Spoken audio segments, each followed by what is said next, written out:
اعوذ باللہ من الشیطان الرجیم، بسم اللہ الرحمن الرحیم۔ آج کا ہمارا ٹاپک ہے قوم لوط، حضرت لوط علیہ السلام کا واقعہ کہ دنیا میں ہم جنس پرستی کا آغاز کیسے ہوا اور حضرت لوط علیہ السلام کی قوم پر عذاب کس طرح نازل ہوا۔ آج ہم بات کریں گے قوم لوط کی، کس طرح وہ اپنے ایک فعل بد کی وجہ سے تباہ ہو گئے۔ اگر ابھی تک آپ نے چینل سبسکرائب نہیں کیا تو کر لیں، اس طرح میری حوصلہ افزائی ہوتی ہے۔ قوم لوط نے ایک ایسی برائی کو ایجاد کیا جو اس سے پہلے دنیا کی کسی قوم نے نہ کی تھی، ایسی بدکاری جس کی مثال پوری تاریخ انسانی میں نہیں ملتی۔ اس قوم لوط نے ایسا کیا کام کیا اور ان کا کیا انجام ہوا، آئیے جانتے ہیں۔ حضرت لوط علیہ السلام اللہ کے ایک برگزیدہ نبی تھے۔ آپ کے والد کا نام فاران تھا۔ حضرت لوط علیہ السلام کی پیدائش عراق کے ایک شہر حر میں ہوئی تھی۔ اس شہر میں حضرت ابراہیم علیہ السلام کا مسکن تھا۔ حضرت لوط علیہ السلام کے والد فاران حضرت ابراہیم علیہ السلام کے سگے بھائی تھے، یعنی آپ حضرت لوط علیہ السلام حضرت ابراہیم علیہ السلام کے بھتیجے تھے۔ حضرت لوط علیہ السلام کے والد بچپن ہی میں انتقال کر چکے تھے، لہٰذا حضرت لوط علیہ السلام کو حضرت ابراہیم علیہ السلام نے بیٹا بنا کر پالا تھا۔ آپ حضرت ابراہیم علیہ السلام پر سب سے پہلے ایمان لائے۔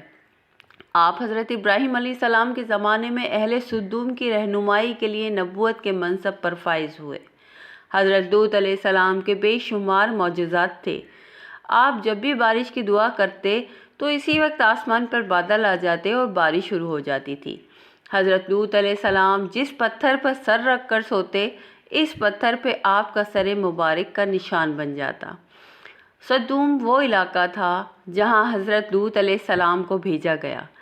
اس بستی کے آس پاس 5 خوبصورت شہر آباد تھے، جن میں 1 لاکھ لوگوں سے زیادہ کی آبادی تھی۔ یہ علاقے نہایت ہی سرسبز و شاداب تھے اور اللہ کی دی ہوئی نعمتوں سے مالا مال تھے۔ یہاں باغات کی کثرت تھی، کھیتی باڑی شاندار تھی۔ اردن، شام اور اسرائیل کے درمیان بسا ہوا یہ علاقہ نہایت خوبصورت تھا۔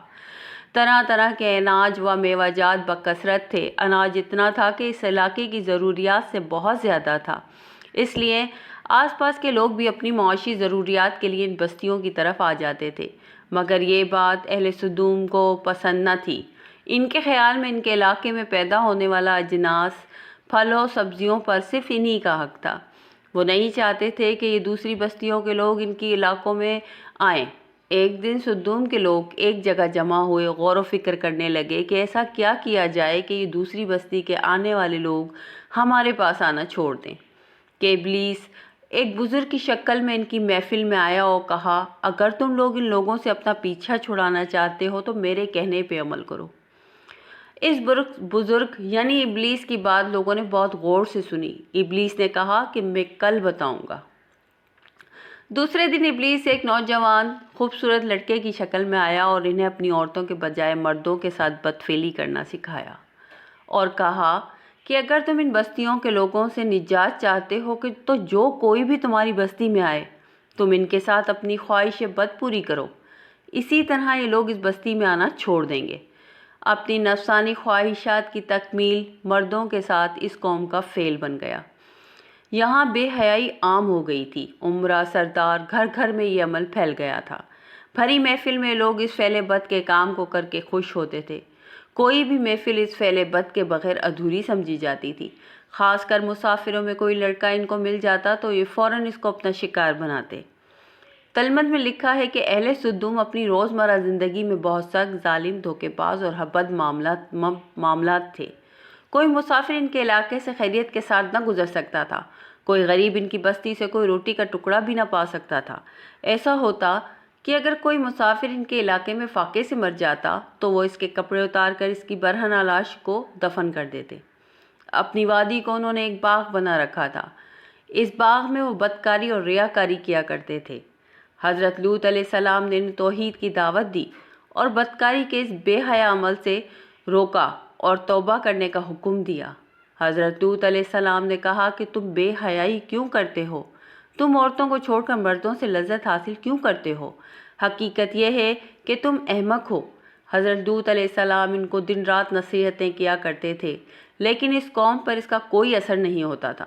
بلکہ وہ لوگ بہت فخریہ انداز میں یہ کام کیا کرتے تھے اور خوش ہوتے تھے۔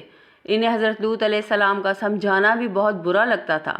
انہوں نے حضرت لوط علیہ السلام کو صاف صاف کہہ دیا تھا کہ اگر تم نے اس طرح ہمارے کام میں مداخلت کرتے رہے تو ہم تمہیں اور منع کرتے رہے تو ہم تمہیں اپنے شہر سے نکال دیں گے۔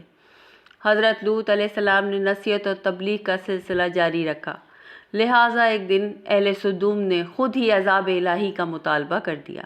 اللہ تعالیٰ نے اب تک ان کو ایسی فعل و بدکاری کے باوجود ان کو ڈھیل دے رکھی تھی، لیکن جب انہوں نے حضرت لوط سے ایک دن کہا کہ اگر تم سچے ہو تو ہم پہ عذاب لے آؤ، لہٰذا ان پہ عذاب الہی کا فیصلہ ہو گیا۔ اللہ نے اپنے فرشتے زمین کی طرف روانہ کر دیے۔ یہ فرشتے حضرت جبرائیل علیہ السلام، حضرت میکائیل علیہ السلام اور حضرت اسرافیل علیہ السلام تھے۔ پھر یہ فرشتے حضرت لوط علیہ السلام کے گھر تشریف لائے۔ یہ فرشتے نوعمر لڑکوں کے روپ میں تھے۔ جب حضرت لوط علیہ السلام نے ان نوجوان لڑکوں کو دیکھا تو آپ گھبراہٹ اور پریشانی میں مبتلا ہو گئے۔ انہیں یہ خطرہ محسوس ہوا کہ اگر ان کی قوم کے لوگوں نے نوجوان خوبصورت لڑکوں کو دیکھا تو نہ جانے وہ ان کے ساتھ کیا سلوک کریں۔ حضرت لوط علیہ السلام کی بیوی کا نام ویلا تھا۔ وہ آپ پر ابھی تک ایمان نہ لائی تھی اور وہ سخت منافقہ تھی، وہ کافروں کے ساتھ تھی، لہٰذا اس نے اہل سدوم کو ایک خبر دے دی کہ لوط کے گھر خوبصورت مہمان آئے ہیں۔ یہ سن کر بستی کے لوگ دوڑتے ہوئے حضرت لوط کے گھر پہنچے۔ حضرت لوط نے کہا، اے قوم، یہ جو میرے قوم کی لڑکیاں ہیں تمہارے لیے جائز اور پاک ہیں، اللہ سے ڈرو اور مجھے میرے مہمانوں کے سامنے رسوا نہ کرو۔ کیا تم میں سے کوئی بھی شائستہ آدمی نہیں؟ حضرت لوط کی بات سن کر وہ لوگ بولے، تم اچھی طرح جانتے ہو کہ قوم کی بیٹیوں سے ہمیں کوئی حاجت نہیں، اور جو ہماری اصل چاہت ہے وہ تم بخوبی جانتے ہو۔ اہل سدوم کے اس بے شرمانہ جواب سے اندازہ لگایا جا سکتا ہے کہ وہ فعل بد میں کس طرح مبتلا ہو چکے تھے۔ جب حضرت لوط علیہ السلام کی قوم ان کے گھر کی طرف دوڑتی ہوئی آئی تو حضرت لوط علیہ السلام نے گھر کے دروازے بند کر دیے، ان نوجوانوں کو ایک کمرے میں چھپا دیا۔ ان بدکار لوگوں نے آپ کے گھر کا گھیراؤ کیا۔ ان میں سے کچھ لوگ گھر کی دیواروں پہ چڑھنے کی کوششیں کر رہے تھے۔ حضرت لوط اپنے مہمانوں کی عزت کے خیال سے بہت زیادہ گھبرائے ہوئے تھے۔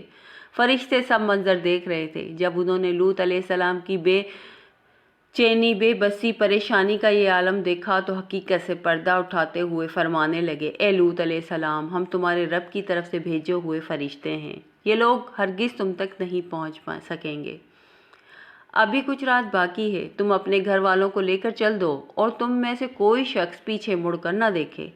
اہل سدوم حضرت لوط علیہ السلام کے دروازہ توڑنے پر بضد تھے، لہٰذا حضرت جبرائیل علیہ السلام نے گھر سے باہر نکل کر اپنے پر کا ایک کونا انہیں مارا، جس سے ان کی آنکھوں کے ڈھیلے باہر نکل آئے اور ان کی بصارت زائل ہو گئی۔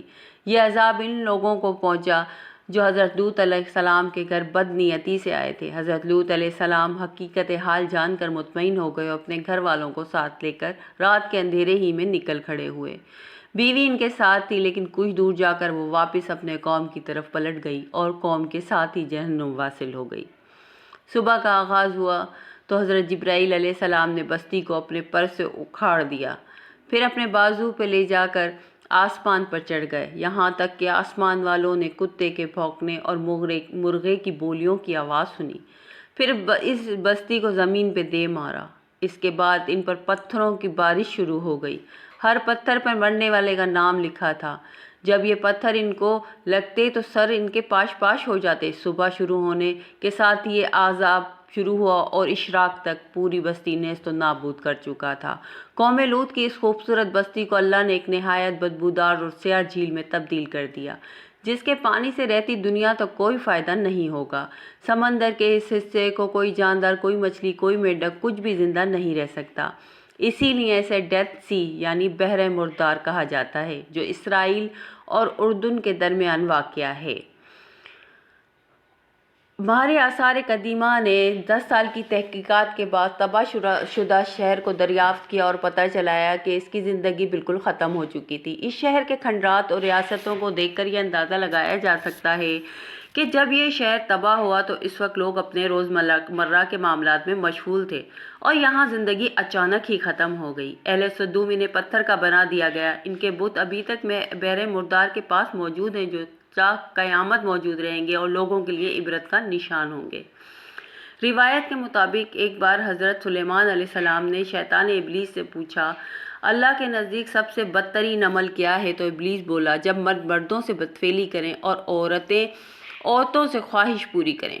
حضرت ابن عباس رضی اللہ تعالیٰ عنہ سے روایت ہے کہ حضرت محمد صلی اللہ علیہ وسلم نے فرمایا کہ اس شخص پر اللہ تعالیٰ کی لعنت ہے جو قوم لوط والا عمل کرے۔